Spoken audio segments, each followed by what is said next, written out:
ஜல் ஜீவன் குடிநீர் திட்டப்பணிகளில் முறைகேடு இருப்பதால் உரிய நடவடிக்கை எடுக்க கோரி சாயல்குடி கிராம மக்கள் மாவட்ட ஆட்சியரிடம் மனு அளித்தனர்.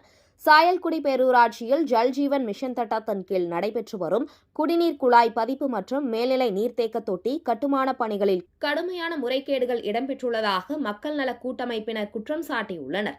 இதுகுறித்து ராமநாதபுரம் மாவட்ட ஆட்சியர் சிம்ரன்ஜீத் சிங் காலூனிடம் மனு அளித்தனர்.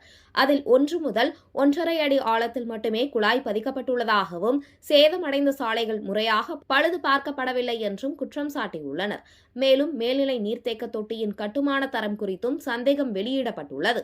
திட்டநிதி விவரங்கள் குறித்த அறிவிப்பு பலகை எங்கும் வைக்கப்படவில்லை என்றும் தெரிவிக்கப்பட்டுள்ளது. எனவே பணிகளை உடனடியாக நிறுத்தி ஒப்பந்தத்தை ரத்து செய்து சம்பந்தப்பட்டவர்கள் மீது சட்ட நடவடிக்கை எடுக்க மாவட்ட ஆட்சியர் தலைமையில் அவசர தொழில்நுட்ப ஆய்வுக்குழு அமைக்க வேண்டும் என மனுவில் வலியுறுத்தப்பட்டுள்ளது. பேரூராட்சியில் ஏற்கனவே குடிநீர் சப்ளை தண்ணி சப்ளை கம்மியா தான் இருக்கு. இது போறனால டேமேஜ் ஆகி குடிநீர் சப்ளையும் பொதுமக்களுக்கு சரியா கிடைக்காம இந்த சல்ஜீன் திட்டத்தால ரொம்ப தடுக்கப்படுது.